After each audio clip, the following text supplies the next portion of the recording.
está começando a se desenvolver em termos de informações técnicas, de fornecedores, de cadeias, de suprimentos no Brasil. Ele começa a puxar esse tipo de alternativa, esse tipo de solução para todos, né? Tanto para o consumidor quanto para as construtoras. Eu vou falar um pouquinho disso para vocês hoje. Não deixando de falar a quem a gente pertence, na verdade nós pertencemos a um grupo do Paraná, que é uma empresa familiar, a Águia Participações. Dentro desse grupo a gente tem empresas de ramos bem diferenciados. A Águia Sistemas é a maior empresa da América Latina em sistemas de movimentação e armazenagem. A Águia Florestal tem reflorestamento próprio de pinos, né? E apesar dessa força toda, nós não caímos para o wood frame, né? Como muitos podiam pensar. A Smart e a Espaço Smart. Falando dessas duas empresas mais ao final, que é o que está ligado aos nossos temas aí do Congresso, a Smart é uma indústria de engenharia e com fabricação, ênfase em fabricação de estruturas metálicas em geral, né, para steel frame e também o listro com aço pesado. E a Espaço Smart, já mais recente, é uma rede de lojas próprias que já está presente em 4 estados e 13 cidades. A ideia da entrada nesses 2 ramos era justamente trazer, além do conhecimento técnico na indústria, trazer as informações técnicas para dentro da distribuição. Ontem quem participou do fórum viu até um questionamento interessante, que é a falta de controle técnico que as revendas e os distribuidores têm desses produtos que a gente falou aí esses 2 dias, né? Da placa cimentícia, do sistema de junta, seja junta aparente, junta invisível. Então a gente sabe que tem uma dificuldade muito grande de nas revendas a gente solucionar esse quesito técnico com os instaladores, com os montadores, né? Então a gente está tentando, de certa forma, abranger um pouco mais esse mercado e chegar mais próximo da aplicação do cliente, né? Levando o máximo de informação técnica possível. Já a Smart, que é a empresa a qual eu trabalho exatamente, né, que é a indústria, nós trabalhamos com fabricação de steel frame, também pensando na parte estrutural, sem dizer aí de todos os quesitos e acessórios que envolvem a isso, mas nunca esquecendo do projeto estrutural, né? A gente sabe que a empresa não teria se viabilizado se a gente não tivesse entrado com o desenvolvimento dos projetos, né? O steel frame, diferente do drywall, que é um sistema de vedação, ele tem uma responsabilidade muito diferenciada, né? É um negócio que a gente tem falado bastante nos últimos, principalmente 2 anos, com o nível de patologias e problemas que a gente tem tido. Então, se a gente não tivesse entrado em projetos estruturais de steel frame, de alguma forma, a gente assumir essa responsabilidade para depois fabricar e orientar até a instalação dessas estruturas, nós não estaríamos aqui hoje, né? A gente estaria falando só de fabricar perfil, né? Fabricar perfil de drywall, fabricar perfil de steel frame, mas perderia essa essência, né? Então, falando um pouquinho do que a gente faz, a gente trabalha com a fabricação dos perfis estruturais para steel, também para obras mistas com aço pesado, então as soluções sejam estéticas pelo arquiteto ou mesmo por um requisito estrutural específico. A gente fabrica as soluções engenheiradas, para quem acompanhou aqui a própria Pinnacle, é uma máquina que fabrica esse tipo de estrutura, que já é uma evolução desse nosso steel frame, né? Você trabalhar com sistemas que facilitem a montagem, que deem ganho de instalação na obra. A gente faz capacitação de profissional, e a nossa lição de casa como indústria desde 2012, a gente tem treinamentos mensais e já treinamos mais de 1000 pessoas, e agora a gente entrou forte, entrando nesse tema mais do off-site, na questão dos sistemas industrializados como parede, como painel ou elementos em geral. Então, os perfis convencionais aí de mercado que vocês já conhecem. A outra característica desse mercado ainda existiu são as listas de corte, então projetos provenientes de outros projetistas, onde eles já vêm com listas de corte de perfis, a gente também pode entregar esse produto. Uma outra característica é a migração de listas de corte para sistemas engenheirados, também é um requisito buscando essa montagem mais rápida, com ganho de produtividade. Aqui é quando envolve os nossos projetos estruturais, né? Então, soluções, até aqui é exemplo, solução mista. Então, a gente fazendo o projeto estrutural, fazendo todo o dimensionamento dessa estrutura, fabricando a estrutura, entregando com os seus conectores e fixadores, e depois indo dar um apoio em esclarecimentos de montagem dessa solução. E aí entra o tema do sistema painelizado, o sistema modular, tudo que puxa esse termo do off-site. Aqui alguns números do que a gente fez até hoje, é uma história que a gente orgulha em falar. Então, a gente tem mais de 270 mil metros quadrados de plantas projetadas, plantas em área. Temos mais de 27 mil metros quadrados de fachada projetados para estilo. Aqui são tudo projetos nossos e mais de 800 projetos customizados. Por exemplo, quem acompanhou a palestra da Melanie Rive, o projeto do Santa Fé Canoas, que é o Viva Club Center, que foi feito lá em Canoas, é um projeto estrutural inteiro nosso, em fornecimento parcial da obra nossa. Aí vem a questão, né? E o off-site, como é que fica nisso? A gente está falando de steel frame, a gente está sonhando com o steel frame, estamos sonhando com esse futuro que já está aqui, né? Como é que a gente fala do off-site dentro desse contexto? O porquê, eu acho, do uso do steel frame dentro desse contexto, acho que é uma das coisas mais interessantes que a gente pode falar. Quando a gente fala em off-site, a gente está falando em fabricação fora do sítio de obra, né? O off-site construction ele traz esse tipo de nomenclatura, esse tipo de contexto. Então aqui até mostra uma foto de uma obra fora do Brasil, de uma fábrica fora do Brasil, isso aqui é na Alemanha, que inspira isso, né? Quando a gente está falando de steel frame, a gente sempre está falando de steel frame com seus ganhos de produtividade dentro da obra, com seus ganhos de redução de custo, desperdício dentro da obra.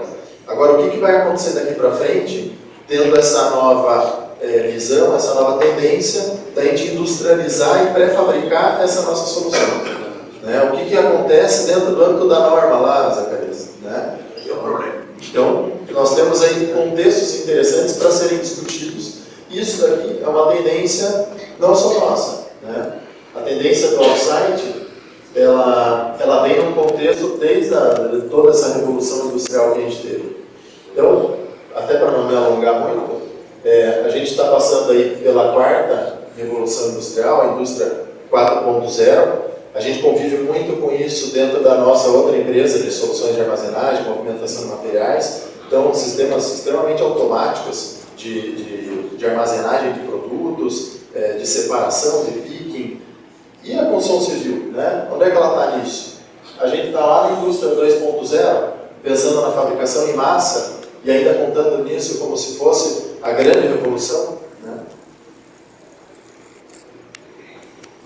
Então, uma das coisas que já tem alguns anos, e a gente vê que ele ainda está muito lento nesse processo, e é uma necessidade para a gente falar em off-site, é a integração, né? Então, o BIM é um negócio que não é novo, a gente ouve falar no Brasil mesmo, há praticamente 10 anos, tranquilamente, em palestras. E a gente hoje, se vai procurar, por exemplo, um projetista de instalações, para fazer uma compatibilização com o nosso projeto de estrutura, quantos fazem o seu projeto, desenvolvem o seu projeto em BIM? Né? A gente sabe que isso é muito raro. Agora, a gente não vai conseguir pensar em off-site se a gente não tiver esse tipo de evolução. Né? Ela não é uma evolução pontual. A indústria vai entregar um produto pronto, industrializado. Não, a gente, como cadeia, precisa se preparar. E são os projetistas de instalações, o construtor, o arquiteto. Né? Então, se a cadeia não evoluir, a gente não vai conseguir evoluir para uma indústria 4.0. Aí vem a questão, né? O concreto pré-fabricado, ele é um off-site. Né? E a gente acaba vendendo muito peixe nos Estados Unidos, o steel frame nos Estados Unidos, mas o concreto pré-moldado, pré-fabricado, ele é muito utilizado nos Estados Unidos, em larga escala. Né? E ele é um sistema que traz esse conceito. Né? Agora, por que eu uso do steel frame? Então o steel frame ele tem características que para pré-fabricação são características muito especiais, né? Uma delas aqui que eu vou, de todas essas que vocês conhecem, a gente falou aí 2 dias incessantemente sobre isso, mas é a própria flexibilidade arquitetônica, né? O que vai ter de possibilidade para os arquitetos quando a gente puder içar fachadas prontas para esses nossos prédios, trabalhando com pesos específicos mais baixos da solução, a gente poder trabalhar com alternativas de volumes diferenciados, coisa que em concreto possivelmente poderia inviabilizar o projeto de fachada. Então a gente começa a dar um outro tipo de conotação, um outro tipo de abertura. E o steel frame, dentre os sistemas que a gente analisa e vê fora, ele é o sistema que traz mais atributos que estão condizentes com o off-site, com a pré-fabricação, né? E aí, quando a gente está falando em estrutura, entram essas questões. A gente tem a questão elementos, que são paredes, sótãos, entre outros, e temos os módulos, que são esses módulos muito parecidos com containers, ou até bem especiais, né? Para um contexto específico. O steel frame também traz esse tipo de alternativa, né? Então, até o pessoal que trabalha com container, esses dias estava conversando com o pessoal que era da Delta, que é um grande player dessa área, e eles tiveram uma demanda de exportação grande e subiram os containers na região ali de Santa Catarina, como alternativa até para a construção. Então subiram os preços e aquele arquiteto que especificou para trabalhar um container que estaria disposto ali no mercado, teria disponível, ele começa a pensar, ele fala, putz, o que acontece comigo agora? Né? Eu já especifiquei isso, tinha uma previsão de custo, o que aconteceu com o meu off-site, né? Com o meu planejamento? Então, o steel frame, além disso, ele consegue fazer esse tipo de configuração.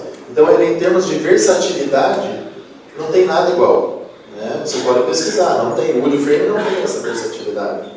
O wood frame é para você montar um quadro de wood frame fabricado, você tem uma indústria para antes do quadro, você tem uma outra indústria para painelização, né? O steel frame, para trabalhar com o aço ele permite uma industrialização maravilhosa. Para quem trabalha com aço sabe dessa versatilidade da matéria-prima em si.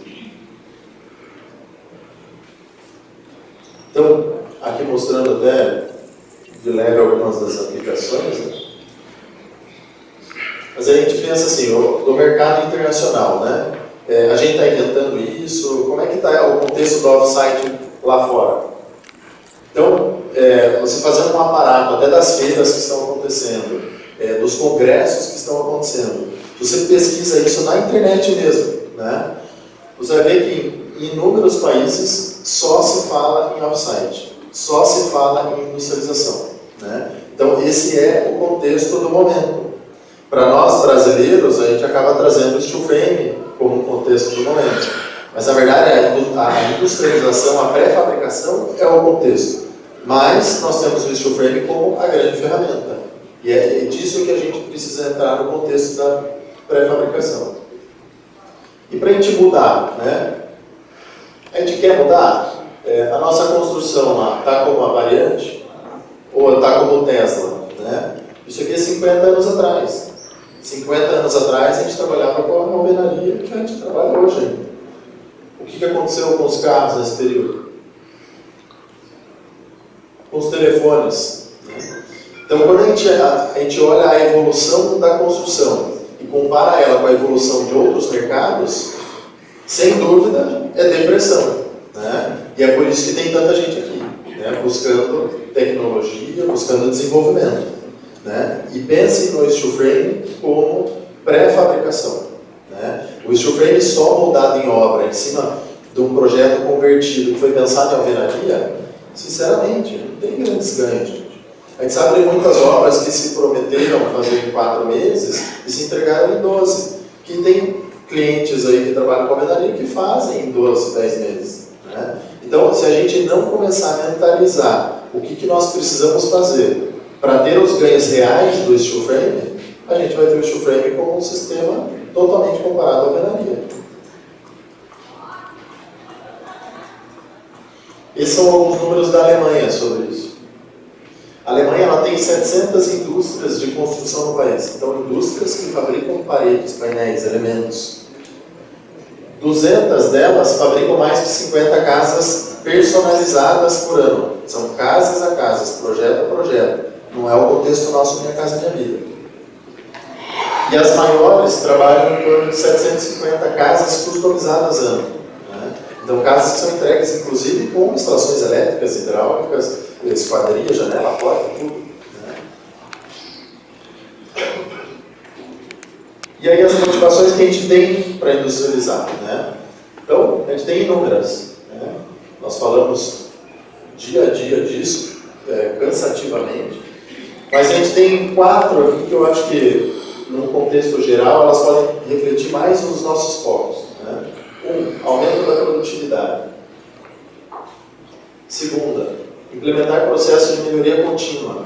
A gente sabe que quando a gente faz algum treinamento, cria procedimento de execução de serviço na obra,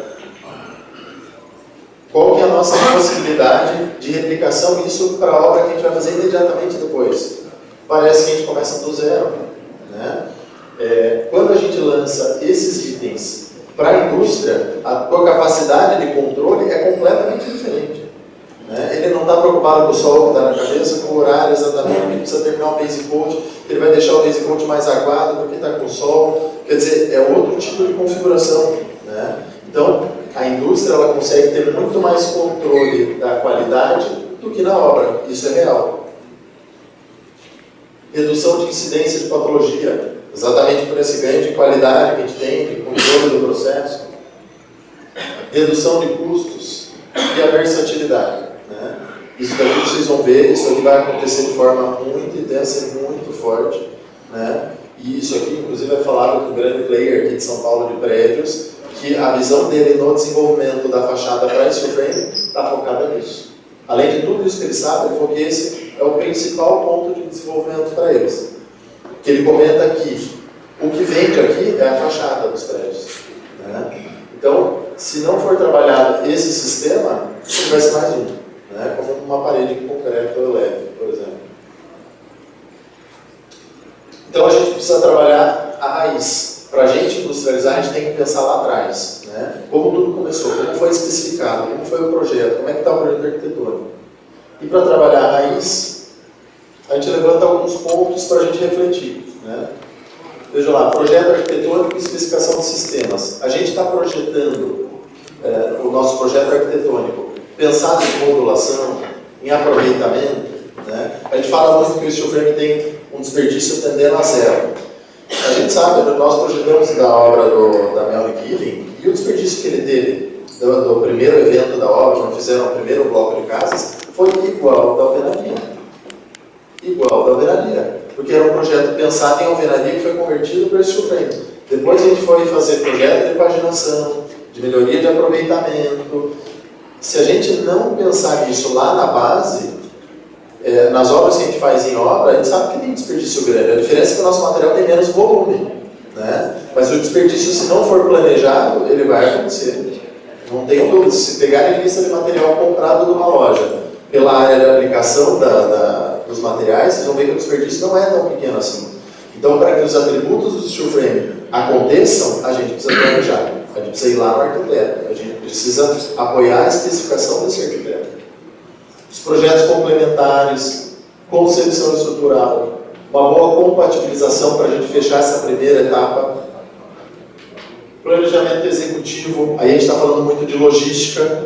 Né? Hoje em dia, aqui em São Paulo, existem pallets de gesso acartonado, por exemplo, com os perfis, com a massa, com tudo, que ele deve ser entregue pelo fornecedor no andar, no pavimento da obra que vai ser utilizado. Olha o nível de logística que nós já estamos falando. Aí é aquilo da indústria 4.0. É disso que nós seremos exigidos na indústria, as equipes de montagem, os instaladores, os distribuidores. É nesse nível que a gente vai ser requisitado pela nossa demanda. O orçamento executivo, que daí sim, quando a gente trabalha com BIM, quando a gente planeja, ele passa a ser um orçamento muito mais preciso. Controle de qualidade, acompanhamento e validação técnica, a gente vai ser muito requisitado nisso, porque a gente está falando em sistemas de fachada, né? Sistemas de fachada ventilada, decorada. Então, isso aqui vai pegar muito forte. e só assim vamos chegar no produto de alto desempenho. Então, passando rápido aqui porque o tempo se esgotou, a gente tem, pensando em industrialização, eu resumi em poucos tópicos, mas os desafios logísticos, limitação de dimensões de painéis, rigidez do painel isolado, então eu trabalho com painéis muito grandes, então a gente vai refletir isso em juntas de dilatação, em encontro de painéis, que é o terceiro tópico, desenvolvimento de ancoragem na estrutura e definição de juntas de dilatação, que é o grande vilão aí de todos os players de placa cimentícia. Sistemas de paginação, então visando aproveitamento, aí sim redução do desperdício. Os projetos lá integrados, desde aquele link que a gente fez no projeto arquitetônico, depois dos complementares, depois da estrutura, aí os projetos começam a vir para as máquinas para a fabricação. Né? Aí sim você tem o ganho, você tem a indústria 4.0 começando a entrar na construção. E aqui os projetos convencionais, onde a gente fabricou todos no formato convencional. Aí começando a migrar para sistemas mais industrializados. Então sistemas painelizados, desde uma entrega de um substrato, no USB, entregas com placa cimentícia ou prontos para fazer um tipo de revestimento com uma CM, com alumínio. Sistemas já entregues com placa cimentícia e sistemas modulares. Então, a gente precisa sair daqui com uma coisa na cabeça, para a gente industrializar o steel frame. Nós temos a melhor ferramenta na mão. O steel frame ele é uma Ferrari para isso. A gente precisa pensar lá atrás. A gente precisa trabalhar a arquitetura, a gente precisa trabalhar as bases dos projetos complementares, a gente precisa pensar no processo de industrialização como um todo lá na frente. Senão os seus benefícios não vão chegar, eles vão virar balela e argumentação leviana. Né? Então a gente precisa voltar um pouco atrás. Agora a gente está nesse momento, a gente precisa olhar para os arquitetos, a gente precisa olhar para as construtoras para que elas deem abertura para esse tipo de especificação. Né? A consultora que só quer entregar um projeto de alvenaria e faça igual em steel frame, ela não vai ter todos os benefícios que a gente fala do steel frame. Né? Ela precisa recuar. E é isso. Obrigado pela pergunta.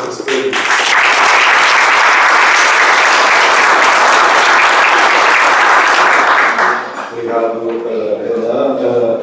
Muito interessante, é uma realidade, nós temos que sair da caixa, já falei isso ontem, nas palestras de ontem. Já é uma realidade o banheiro pronto, né? O banheiro já chega na obra hoje colocado no andar para fazer hotéis, principalmente acessíveis, pré-fabricados, e a gente tem que ter isso mesmo com o controle de qualidade dentro da fábrica, que é o controle dimensional, de tempo, tudo mais melhor, mas o não consegue aumentar da caixa e pensar com um outro sistema, não um sistema convencional. Alguma dúvida, alguma colocação?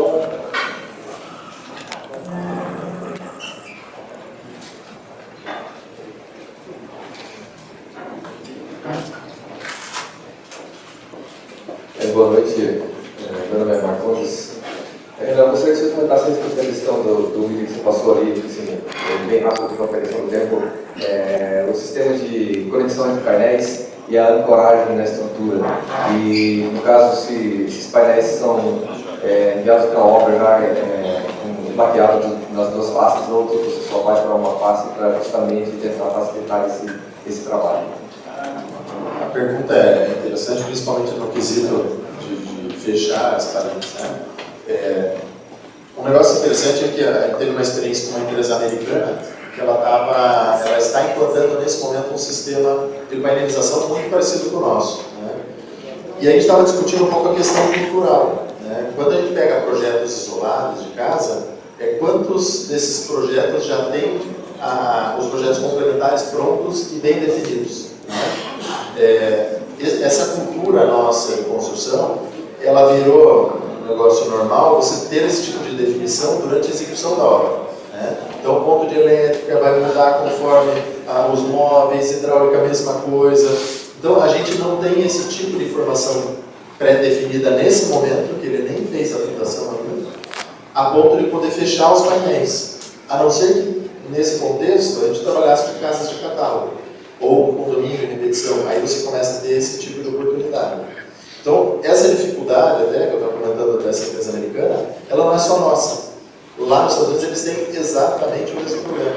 Eles começaram falando de parede fechada, tiveram problemas de alterações em obra desse quesito e tiveram que recuar. Então é um problema que é forte cultural nosso, mas que ele também existe no mundo afora. Isso dificulta para que se mandem paredes fechadas.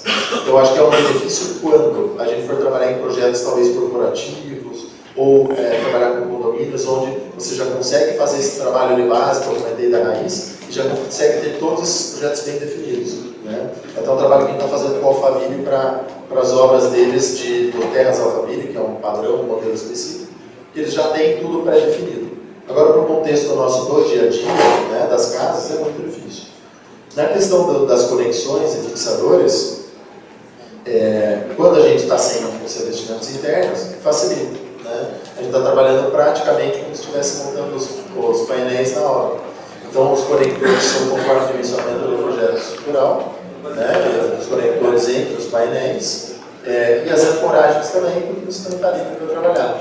Né? A dificuldade deles estaria exatamente no que você comentou para o primeiro, que seria o painel fechado. Normalmente, a gente fez alguns assim, você trabalha com janelas, como se fossem janelas de inspeção, para você ter acesso a essa área, ou mesmo uma faixa de placa não existente onde está a conexão. Né? Então, são sistemas e alternativas conforme essa demanda. Hoje a nossa unidade é muito mais focada em não ter os investimentos internos. Eu vou agradecer ao Renan e vou pedir para se alguém mais tiver dúvida que converse com ele lá na sala, para a gente não atrasar muito a próxima palestra, que nós temos ainda 2 palestras. Pode ser? Tudo bem? Renan, muito obrigado.